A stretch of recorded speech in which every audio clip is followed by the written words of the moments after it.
नमस्कार, देवभूमि उत्तराखंड की खबरें लेकर मैं हूं आपके साथ संदीप निरंजन। सरकार बुलेटिन की शुरुआत करेंगे, उससे पहले एक नजर इस वक्त की सुर्खियों पर।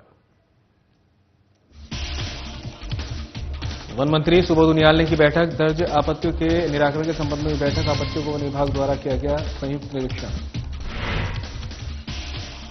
उत्तरकाशी डीएम मेहरबान सिंह बिष्ट ने पार्किंग योजनाओं का किया निरीक्षण। पार्किंग नगरपालिका को हस्तांतरित करने के लिए निर्देश का। पार्किंग का कार्य 2 महीने में हो पूरा। नगर निकायों में आरक्षण की नियमावली हुई जारी। नियमावली जारी होने के बाद चुनाव प्रक्रिया में आई तेजी। कांग्रेस और बीजेपी में चुनाव को लेकर बढ़ी हलचल। उत्तरकाशी में जोरों शोरों से चल रही है शीतकालीन चारधाम यात्रा की तैयारी। डीएम मेहरबान सिंह बिष्ट ने की यात्रा की तैयारी को लेकर बैठक। अधिकारियों को दिए सख्त निर्देश। और देहरादून में हुए बुजुर्ग हत्या मामले का पुलिस ने किया खुलासा। पुलिस कप्तान अजय सिंह ने दी जानकारी। हत्या के 2 आरोपियों को किया गिरफ्तार।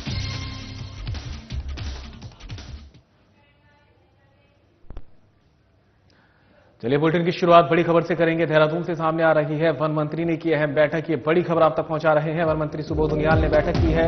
नरेंद्र नगर की ओर से दर्ज आपत्तियों के निराकरण के संबंध में हुई बैठक। आपत्तियों के क्रम राजस्व और वन विभाग द्वारा किया गया संयुक्त निरीक्षण। निर्गत शासनादेशों, संसदीय अधिनियमों और अद्यतन स्थिति पर किया गया विचार विमर्श। कार्यवाही के लिए सचिव राजस्व की अध्यक्षता में एक समिति के गठन का लिया गया निर्णय। ये समिति आगामी 3 महीने में नियमानुसार करेगी कार्रवाई सुनिश्चित। समय के तौर पर लिया गया निर्णय। नरेंद्र नगर शहर की भूमि के बारे में कैबिनेट बैठक में चर्चा का विशेष तौर पर किया जिक्र।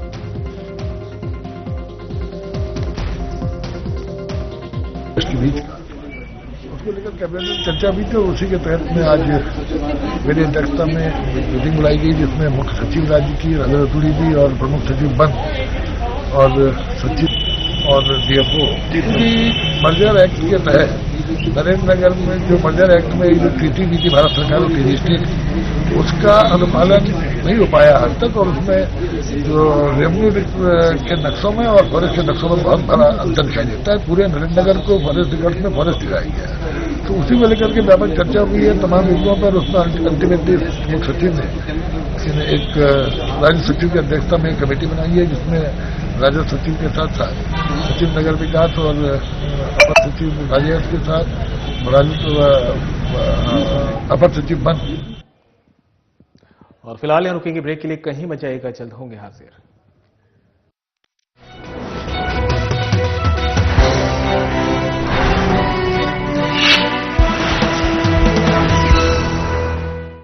नशा करने के लिए कई लोगों द्वारा एक ही सिरिंज का इस्तेमाल करना एचआईवी के प्रसार का एक बड़ा कारण है। प्रदेश में एचआईवी और एड्स से डटकर मुकाबला करने और इसके प्रसार की रोकथाम हेतु बड़े स्तर पर कार्यक्रम चला रही है उत्तराखंड सरकार। राष्ट्रीय एड्स नियंत्रण कार्यक्रम के तहत उत्तराखंड राज्य एड्स नियंत्रण सोसाइटी पूरे जोरों पर अपनी गतिविधियों का संचालन कर रही है। इंजेक्शन से नशा करने वालों यानी आईडीयू के लिए राज्य में एनजीओ के माध्यम से लक्षित हस्तक्षेप यानी टीआई प्रोजेक्ट लागू किया जा रहा है। इसके तहत 7 टीआई एनजीओ के माध्यम से 2000 से अधिक ऐसे लोगों की मदद की जा रही है जो इंजेक्शन से नशा करते हैं। टीआई कार्यक्रम के तहत इन लोगों को काउंसलिंग, एचआईवी और syphilis screening, abscess management, needle syringe के नुकसान को कम करने वाली सेवाएं जैसी कई जरूरी सुविधाएं प्रदान की जाती हैं। नशीली दवाओं की लत के शिकार लोगों के परिजनों से मिलकर भी उन्हें मोटिवेशनल सपोर्ट दिया जाता है। निडल सिरिंज एक्सचेंज प्रोग्राम यानी एनएसईपी के तहत एनजीओ कर्मी नशीली दवाओं के इंजेक्शन लगाने वालों को नई सुई और सिरिंज मुहैया कराते हैं और पुरानी व इस्तेमाल की गई सुई और सिरिंज एकत्र करते हैं। साथ ही प्रशिक्षित चिकित्सा अधिकारी की देखरेख में ओपियोइड सब्स्टिट्यूशन थेरेपी यानी ओएसटी भी दी जाती है।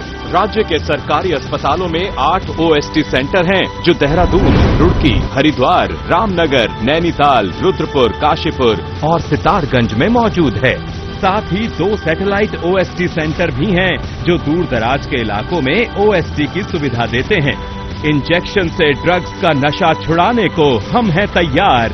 एचआईवी एड्स रोकथाम को तत्पर उत्तराखंड सरकार। पुरखों की सांझी विरासत, ऋषि मुनियों की परंपरा और अनुकूल वातावरण से देवस्थानम उत्तराखंड को मिला है देश और दुनिया में सबसे ज्यादा मांग और बनी है आयुष और वेलनेस में बेस्ट डेस्टिनेशन की पहचान। We all came here to clean our 5 chakras, and so far so good. We really enjoy it, and I give my best wishes for the government of Uttarakhand. Uttarakhand सरकार का संकल्प है कि आयुष और wellness की समृद्ध प्राकृतिक और सांस्कृतिक विशेषताओं से प्रत्येक व्यक्ति को जोड़ा जाए और सर्वोत्तम सेवाएं प्रदान की जाएं। देवभूमि उत्तराखंड में 300 से ज्यादा आयुष और वेलनेस सेंटर संचालित किए जा रहे हैं, जिसमें प्राकृतिक आयुष उपचार और योग प्रदान किया जा रहा है। मेरे पाँव की हड्डी भी थोड़ी बढ़ गई थी और वो पंचकर्म भी मैंने कराया है और मेरा सारा ट्रीटमेंट यहाँ पे मुफ्त हुआ है और उसमें मुझे 90% फायदा हुआ है। राज्य में पहली बार इवनिंग ओपीडी संचालित की जा रही है, जिसमें प्रकृति परीक्षण और ऋतुचर्या के अनुसार गैर संक्रामक रोगों और गंभीर बीमारियों का उपचार किया जा रहा है। मेरे को MND था, मोटर न्यूरॉन डिजीज, जिसमें मुझे नसों में झंझनाहट होती थी और मेरा राइट हैंड वर्क नहीं कर पाता था। मैं पिछले 20 दिनों से यहाँ पर मात्रावस्थी और मरम चिकित्सा ले रहा हूँ, जिससे मुझे 50 से 60% रिमूव हो पा रहा है, आराम मिल पा रहा है। प्रधानमंत्री नरेंद्र मोदी के आह्वान पर इंटरनेशनल योगा डे का उत्तराखंड में सफल संचालन होता है। उत्तराखंड सरकार डिजिटल कार्यक्रम आयुर्वाणी और आयुर तरंगिणी मैगजीन के माध्यम से योग और आयुष से जुड़ी जानकारी जनता के बीच पहुंचा रही है। मुख्यमंत्री पुष्कर सिंह धामी के संकल्प से आयुष और वेलनेस में निवेश के द्वार खुले हैं। सांझी विरासत को संजो रही है उत्तराखंड सरकार। आयुष और वेलनेस है स्वस्थ जीवन शैली के आधार।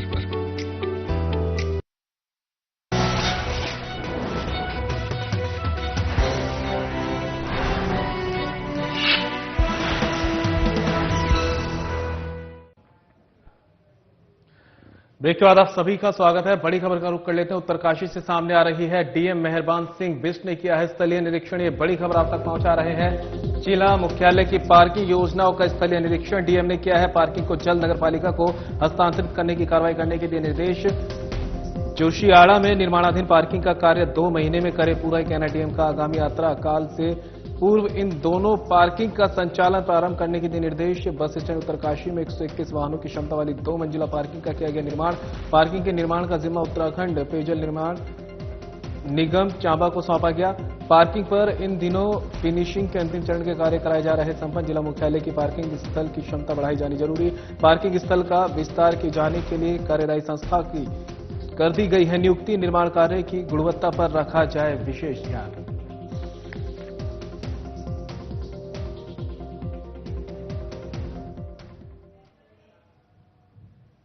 रुकेंगे ब्रेक के लिए, जल्द होंगे हाजिर।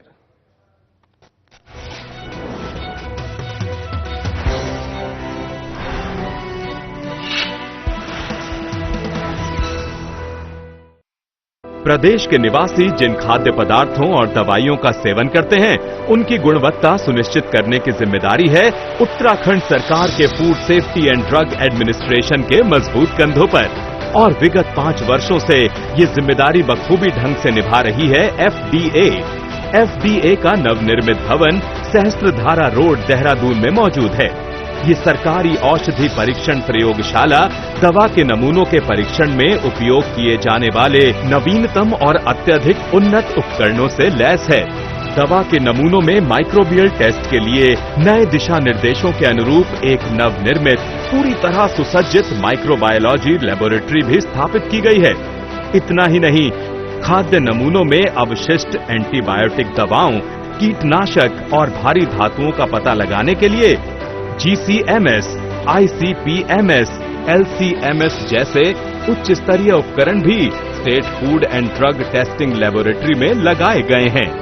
FDA समय समय पर बाजार से खाद्य पदार्थों और दवाओं के सैंपल एकत्र कर उनकी बारीकी से जांच करती है, ताकि प्रदेशवासियों की सेहत से ना हो कोई समझौता। 2022-23 में 460 सैंपल में से 80 सैंपल गुणवत्ता टेस्ट में फेल हुए। ड्रग्स कंट्रोल विंग ने नियम तोड़ने वालों पर कार्रवाई करते हुए TNC एक्ट के तहत 6 और NDPS एक्ट के तहत 8 मुकदमे दर्ज किए और 36 आरोपियों को गिरफ्तार किया। इसी तरह फूड सेफ्टी विंग ने वर्ष 2023-24 में 355 मुकदमे दर्ज किए, जिनमें से 345 मामलों के फैसले आ चुके हैं। इनमें से 332 मामलों में जुर्माने लगाए गए, जिनकी कुल राशि 1,04,23,000 है। FDA उत्तराखंड, आपके स्वास्थ्य के सच्चे प्रहरी। उत्तराखंड में बागवानी से सशक्त हो रहे हैं किसान, बन रही है उन्नत प्रदेश की विशिष्ट पहचान। मुख्यमंत्री पुष्कर सिंह धामी के संकल्प से किसानों की आय में जबरदस्त मुनाफा, फल और सब्जियों में पौष्टिकता, विकास के अंत्योदय सफर की कहानी लिख रही है। मुख्यमंत्री एकीकृत बागवानी विकास योजना के तहत किसानों को समृद्ध बनाने के लिए कोल्ड स्टोरेज पर 50% सब्सिडी अथवा 7,50,000 रुपए तक और रेफ्रिजरेटर वैन पर 50% सब्सिडी अथवा 13 लाख रुपए तक दिए जा रहे हैं। साथ ही फल, सब्जियां, पुष्प और मसालों के पौधे और बीज 50% सब्सिडी पर किसानों को प्रदान किए जा रहे हैं। मुख्यमंत्री एकीकृत बागवानी योजना के तहत हमें सब्जी और बीज उपलब्ध कराए जाते हैं, जिससे कि हमें समय समय पर उद्यान विभाग के द्वारा विभिन्न प्रकार के कीटनाशक दवाएं भी उपलब्ध कराई जाती हैं और महिलाओं का एक आजीविका को लेकर एक नया ही उत्साह उत्पन्न हुआ है। मुख्यमंत्री संरक्षित उद्यान विकास योजना में पॉली हाउस के अंदर सब्जी या पुष्प का उत्पादन करने पर किसानों को 80% तक सब्सिडी प्रदान की जा रही है। बाजार हस्तक्षेप योजना के तहत सी ग्रेड सेब और अन्य फलों को समर्थन मूल्य पर खरीदने के लिए व्यवस्था की गई है। फसल बीमा योजना के तहत फलों और मौसमी सब्जियों का बीमा कराया जाता है और सरकार किसानों को प्रीमियम की कई गुना धनराशि प्रदान कर रही है। हमने आम की फसल का बीमा करवाया था, जिसका 8 गुना प्रीमियम हमें सीधा डीबीटी के माध्यम से हमारे अकाउंट में प्राप्त हुआ। मैं धन्यवाद अदा करना चाहूंगा उत्तराखंड सरकार, मुख्यमंत्री श्रीमान पुष्कर सिंह धामी जी का। बागवानी योजनाओं से खुल रहे हैं समृद्धि के द्वार, किसानों को मजबूत बना रही है उत्तराखंड सरकार।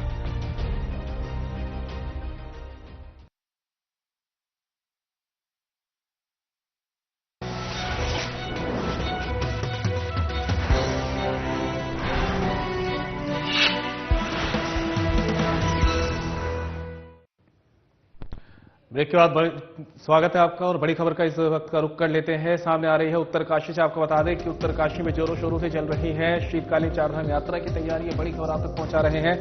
डीएम मेहरबान सिंह बिष्ट ने शीतकालीन चारधाम यात्रा को लेकर की बैठक। डीएम के अधिकारियों को सख्त निर्देश, शीतकालीन यात्रा को लेकर सभी आवश्यक व्यवस्था की जाए पूरी। राज्य सरकार ने शीतकालीन चारधाम यात्रा संचालित करने की महत्वपूर्ण पहले कहना डीएम का। शीतकालीन चारधाम यात्रा से लोगों को वर्ष भर रोजगार के अवसर होंगे प्रदान। यात्रियों की सुविधा, सुरक्षा और सुगमता का रखा जाएगा पूरा ध्यान। शीतकालीन यात्रा के प्रचार प्रसार के लिए मंदिर समिति और अन्य संगठन निभाएंगे अग्रणी भूमिका।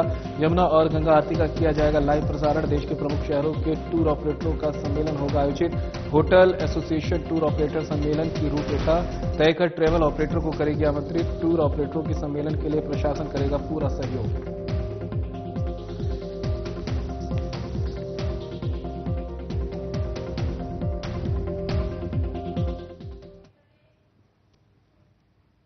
रुकेंगे ब्रेक के लिए, कहीं मत जाएगा, जल्द होंगे हाजिर।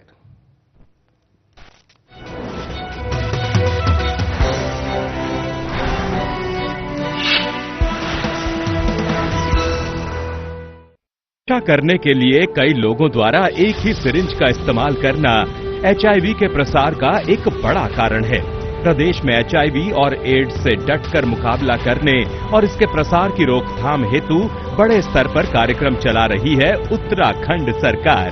राष्ट्रीय एड्स नियंत्रण कार्यक्रम के तहत उत्तराखंड राज्य एड्स नियंत्रण सोसाइटी पूरे जोरों पर अपनी गतिविधियों का संचालन कर रही है। इंजेक्शन से नशा करने वालों यानी IDU के लिए राज्य में NGO के माध्यम से लक्षित हस्तक्षेप यानी TI प्रोजेक्ट लागू किया जा रहा है। इसके तहत 7 TI NGO के माध्यम से 2000 से अधिक ऐसे लोगों की मदद की जा रही है जो इंजेक्शन से नशा करते हैं। TI कार्यक्रम के तहत इन लोगों को काउंसलिंग, HIV और syphilis screening, abscess management, needle syringe के नुकसान को कम करने वाली सेवाएं जैसी कई जरूरी सुविधाएं प्रदान की जाती हैं। नशीली दवाओं की लत के शिकार लोगों के परिजनों से मिलकर भी उन्हें मोटिवेशनल सपोर्ट दिया जाता है।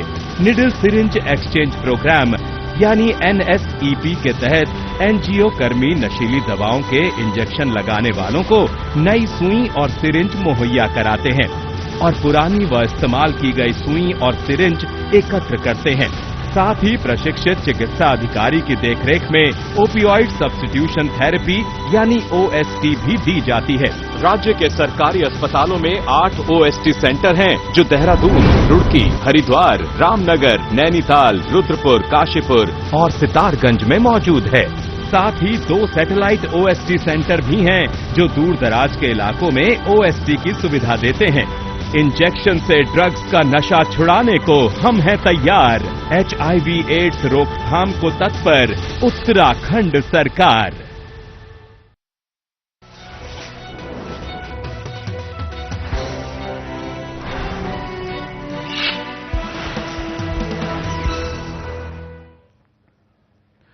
ब्रेक के बाद आप सभी का स्वागत है। राजधानी देहरादून के वसंत विहार क्षेत्र में बुजुर्ग की हुई हत्या का पुलिस ने खुलासा कर दिया है। पुलिस ने हत्या करने वाले 2 आरोपियों को गिरफ्तार किया है।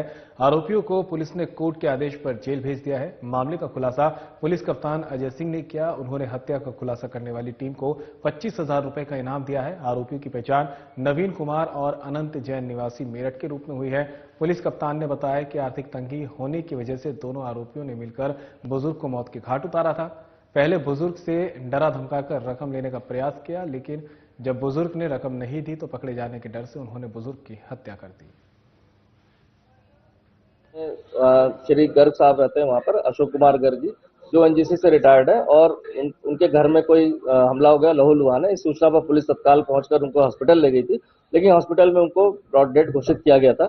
घटनास्थल का जब निरीक्षण किया गया तो घटनास्थल के निरीक्षण में कहीं भी वहां कोई फोर्स एंट्री या इस तरह का कोई लूटपाट का कोई अंदेशा नहीं दिखा। सब चीजें इंटैक्ट दिखाई दी। साथ ही साथ ये भी पड़ोसियों से पता चला, जो पड़ोस में रहते हैं, जिन्होंने सूचना दी थी, कि उनके द्वारा श्री गर्ग जी को कुछ कराने चिल्लाने की आवाज सुनाई दी थी। और नवीन कुमार पेस्ट कंट्रोल का काम करता था और अनंत जो है फाइनेंस का काम करता था। वर्तमान में दोनों की आर्थिक स्थिति बहुत ही जर्जर थी और नवीन कुमार, चूंकि उसकी वाइफ प्रेग्नेंट थी, तो उनके द्वारा था कि वो या फिर वहां पर करीब 7:15 बजे फिर पैदल वहां पहुंचते हैं अपनी स्कूटी को बहुत पहले खड़ी करके, और उनके दिमाग में था कि कहीं ना कहीं इनके पास कैश। और फिलहाल यहां रुकेंगे ब्रेक के लिए, कहीं मत जाइएगा, जल्द होंगे हाजिर।